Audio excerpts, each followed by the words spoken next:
почитувани представници на медиумите, почитувани граѓани.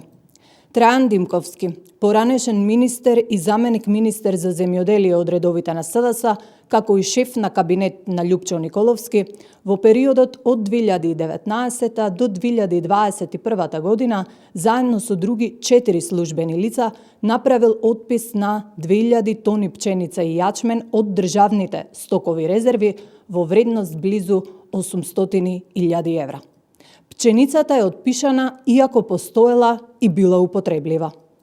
Димковски поднел записник до владата дека има кусок на 2000 тони јачмен и пченица од стоковите резерви за период од 2007 до 2021 година. А Филип Чезаев и Николовски без никакви проверки го донеле заклучокот на владина седница.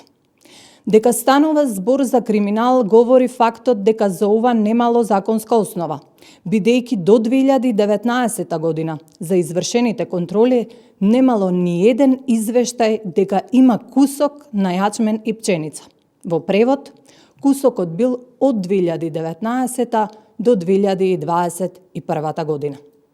Јавноста заслужува да знае каде завршиле овие 2000 тони јачмен и пченица. Дали е точно дека имаат завршено на црниот пазар во една соседна држава? Дали и Љупчо Николовски, покрај Димковски и останатите, се има нафатирано од овој криминал?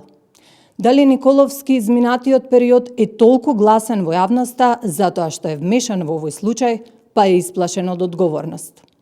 Граѓаните заслужуваат правда и одговорност, а СДС треба да престане да ги брани криминалците од своите редови. Тоа време заврши. Ви благодарам.